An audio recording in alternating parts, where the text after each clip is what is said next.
n'oubliez pas de soutenir la chaîne, on en a grandement besoin. Écoutez attentivement ce que je vais dire, et je vous invite à vous rappeler de ces 7 dernières années. Réveillez-vous et ouvrez les yeux. Soutenir la Macronie, c'est cautionner la violence d'État. Oui, cette violence brutale exercée par une police instrumentalisée pour semer la peur et étouffer les voix de ceux qui réclament simplement une vie digne. Ils en sont arrivés à mutiler des citoyens. Des gens ont perdu des yeux, des mains, simplement parce qu'ils osaient rêver d'une vie meilleure. Soutenir la Macronie, c'est accepter leurs mensonges éhontés, proférés chaque jour pour servir leurs intérêts mesquins. Leurs manœuvres deviennent encore plus sordides. Tous unis dans leur propagande mensongère, ils essaient de vous duper une fois de plus. Prenons l'exemple de Bruno Le Maire.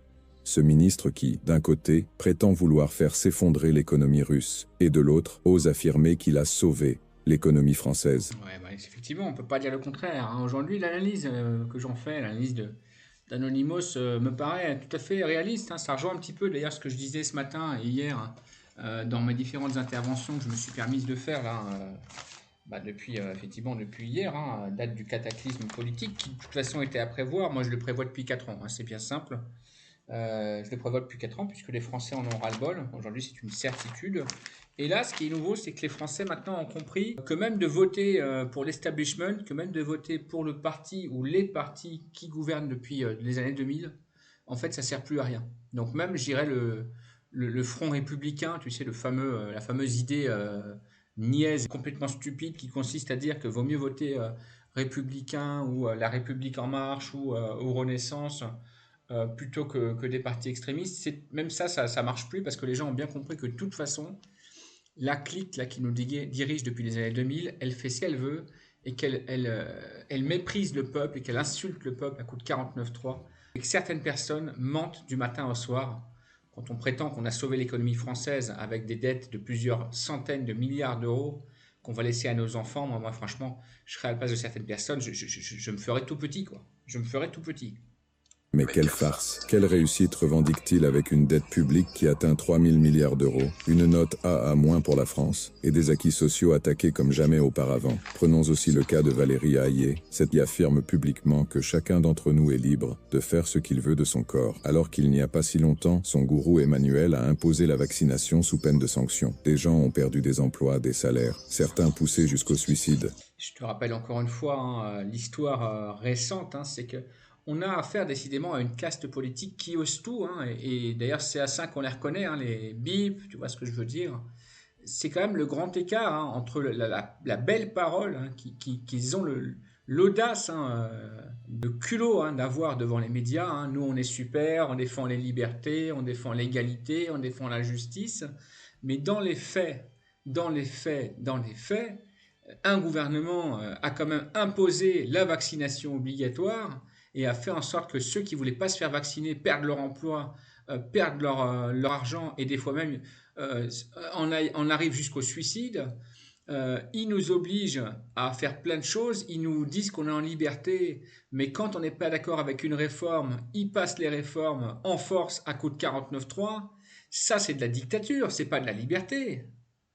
De taxes. L'Union européenne leur met déjà la tête sous l'eau, mais la France en rajoute encore une couche pour les noyer. Le gouvernement français encourage l'Union européenne et se revendique pro-européen. Mais qu'est-ce que c'est que cette Union européenne qui ruine les agriculteurs, qui ruine les commerçants, qui ruine les entreprises qui sont soumises au marché mondial en imposant des normes et des taxes qui vont au-delà des taxes et des normes qui sont mondiales, alors que dans le même temps, on laisse entrer dans l'Union européenne des produits qui ne respectent aucune norme et qui sont par conséquent 10 fois moins chers. On se fout de qui dans ce pays? Ils donnent corps et âme pour s'en sortir et faire vivre la France en respectant leurs putains de règles européennes. Mais à côté, on autorise de produits étrangers qui ne respectent même pas les règles qu'impose l'Europe. Si vous souhaitez que la France s'améliore, ce n'est certainement pas en votant pour la Macronie que cela se produira. La situation est trop critique pour que nous restions les bras croisés. Il faut un réveil immédiat. Mais oui, il faut un réveil immédiat, c'est ce que je dis depuis les années 2019, moi je le dis avec les Gilets jaunes. On a affaire à une caste politique qui, depuis les années 2000, n'ont fait que profiter, n'ont fait que se goinfrer, n'ont fait que engranger les avantages, les privilèges, les entre-soi, profiter eux, leur famille, leurs proches, Il y a des affaires, bien évidemment, qui sont sorties. L'affaire Fillon, l'affaire Machin, l'affaire Van der Leyen, l'affaire Wurtz, comment ça s'appelle le temps, enfin, il y en a plein. Même des premiers ministres, même des ministres qu'on a pris la main dans le sac à se goinfrer de privilèges, d'avantages, de corruption et des fois même de détournement de fonds publics. Qu'est-ce que c'est que ce pays où on a une caste politique, un entre-soi politique qui, depuis les années 2000, s'en fout plein la panse, hein, profite des avantages, profite des privilèges, alors qu'il ne s'occupe même pas du pays, il ne s'occupe même pas de nous, il s'occupe même pas de nous. Philippe Pasco a écrit un livre qui s'appelle Pilleurs d'État. Lisez ce livre si vous avez un petit peu de temps, c'est l'illustration parfaite de ce qu'il ne faut pas faire. On nous fait croire depuis des années 2000 qu'on est encore en démocratie, on n'est plus en démocratie, on est en dictature. Sous le règne de Macron, les réformes économiques n'ont fait qu'enrichir les plus riches. La suppression de l'impôt de solidarité sur la fortune et d'autres mesures fiscales ont profité à une poignée de fortunés, tandis que les classes moyennes et modestes sont écrasées sous le poids des charges croissantes. Est-ce cela la France que nous voulons ? Les charges et les taxes, parlons-en, on est quand même dans le pays où on paye le plus d'impôts et de taxes au monde. Quand on ajoute les normes, les taxes, les impôts, les prélèvements sociaux, le prélèvement à la source et toutes les taxes indirectes qu'on ne voit pas passer, on est taxé à plus de 50% du travail qu'on fait. Franchement, il faut quand même se dire la vérité, ça fait plus rêver personne de se lever le matin pour aller travailler. Ça fait plus rêver personne. Hein, un certain président dit, bah t'as qu'à traverser la rue pour trouver du travail. Mais à quelles conditions? Quel est le président qui a réformé le Code du travail et qui a donné plein pouvoir quasiment au patronat? C'est bien Emmanuel Macron avec sa loi travail. Hein. Regardons le secteur hospitalier, dévasté par des coupes budgétaires et des réformes inefficaces. Les soignants sont épuisés, sous-payés et en sous-effectif, ce qui dégrade les conditions de travail et les soins aux patients. Des files d'attente interminables, des délais de consultation pas avant plusieurs mois. Les urgences sont saturées, les délais de consultation s'allongent et les lits sont supprimés à un rythme alarmant.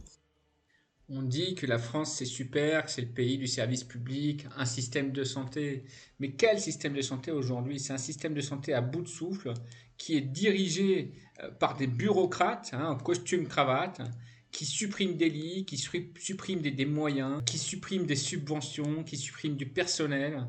Les pauvres personnels hospitaliers, ils n'ont pas les moyens de travailler, ils sont en sous-effectif, ils sont fatigués, ils sont pressurés comme des citrons. Hein. Et de l'autre côté, quand il y en a qui paradent devant les télévisions, BFM, LCI, France Info, ils osent dire qu'ils respectent les Français, qu'ils respectent le personnel hospitalier. La vérité dans ce pays, c'est qu'il y a une petite caste de petits élus, de petits bourgeois, de petits journalistes qui profitent de tous les avantages et qui s'en font profiter les uns les autres.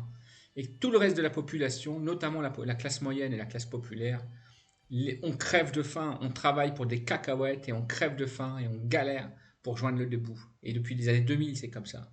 Le personnel soignant se bat chaque jour contre un système qui les abandonne. Mais le gouvernement donne notre argent à l'Ukraine alors qu'il serait utile ici. Encore une question intéressante. La question de l'Ukraine, je pense que c'est une question qui joue beaucoup aussi dans les élections européennes, quoi qu'on en dise. Qu'est-ce qui fait que le président Macron donne des milliards d'euros de nos impôts à l'Ukraine depuis maintenant plusieurs années? Qui est-ce qui a dit oui à un moment donné? Est-ce qu'on nous a consultés? Est-ce qu'on a consulté les Français par référendum pour leur demander s'ils étaient d'accord pour on donne des milliards d'euros à Zelensky? Dernièrement, on envoie 14 avions de guerre en Ukraine qui vont faire la guerre à la Russie. Réservé aux hôpitaux sous Macron est une insulte à ceux qui se dévouent pour sauver des vies. Et que dire des médicaments en rupture de stock ou de ceux qui ne sont plus remboursés par la sécurité sociale? Et les consultations chez le médecin qui grimpent à 30 €. Nous payons plus cher et pourtant, nos droits et acquis disparaissent sous nos yeux. Bienvenue en Macronie, ce pays où les Français paient plus cher pour des droits toujours plus réduits. Ça, je trouve que c'est bien dit aussi. C'est vrai que plus le temps passe, on paye de plus en plus de taxes, de plus en plus d'impôts, on est de plus en plus embêté, excusez-moi l'expression, on a de plus en plus de contraintes à tous les niveaux, et parallèlement et inversement, on a des services publics qui se réduisent comme peau de chagrin, qui deviennent partiellement payants, partiellement taxés également, avec le déremboursement de plusieurs centaines de médicaments chaque année, avec l'augmentation des consultations chez les médecins, chez les spécialistes, avec l'allongement des délais pour avoir des consultations, avec la désertification médicale. Mais le gouvernement et les gouvernements qui dirigent la France depuis les années 2000, j'ai une question à vous poser. Mais qu'est-ce que vous foutez du pognon? Qu'est-ce que vous foutez de tout le pognon qu'on vous donne?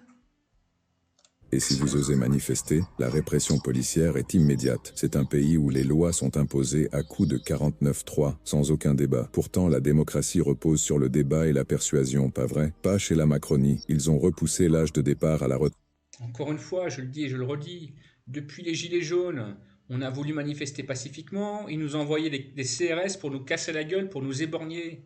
Quelle est la démocratie dans laquelle on mutile les manifestants pacifistes et dans laquelle on manipule les médias pour retourner l'opinion publique contre les Gilets jaunes et ensuite s'en donner à cœur joie pour les massacrer, hein, à coups de LBT, là, je sais pas quoi, les lance-grenades LBT. Là.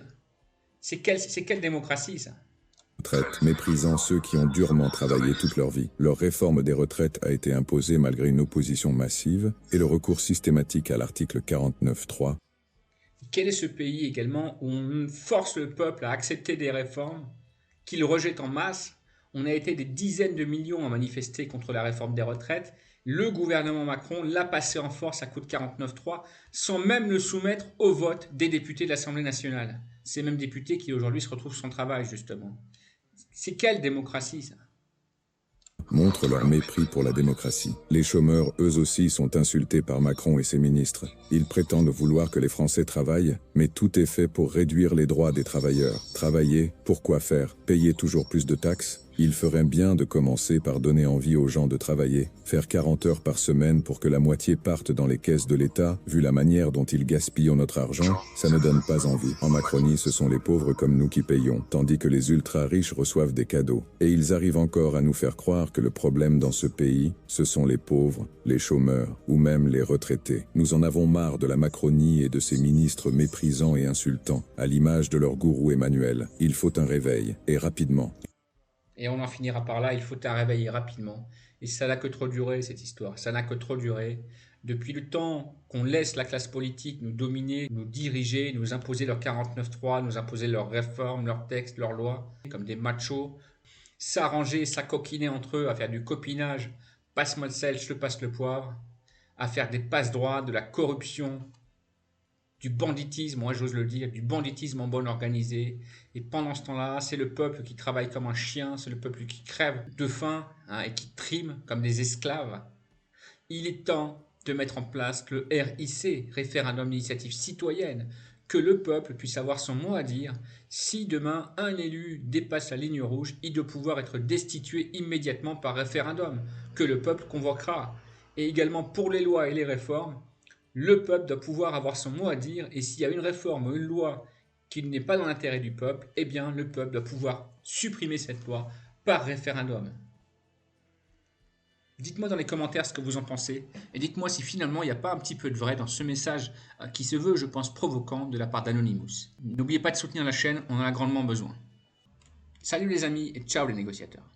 Il faut un réveil, et rapidement. Ils sont là, arrogants et sûrs d'eux, sans jamais se remettre en question. Les dirigeants de la Macronie pensent avoir raison sur tout, sur chaque sujet, sans exception. C'est d'une prétention inouïe. Mais de quelle réalité parlent-ils? Parce que visiblement ce n'est pas la nôtre. Ces individus vivent dans une bulle, coupés de la réalité quotidienne des Français. Ils nous imposent leurs décisions sans jamais daigner écouter ceux qu'ils sont censés représenter. Leur certitude inébranlable est aussi frustrante qu'insultante. Ils prétendent savoir ce qui est bon pour nous, alors même qu'ils échouent à comprendre les problèmes les plus basiques que nous affrontons chaque jour. Même en matière de politique internationale, ils prétendent détenir la vérité absolue. Ils se pavanent sur la scène mondiale, distribuant des leçons de morale, tout en échouant lamentablement à gérer les crises domestiques. Ils sont déconnectés, dédaigneux et surtout, terriblement sûrs d'eux.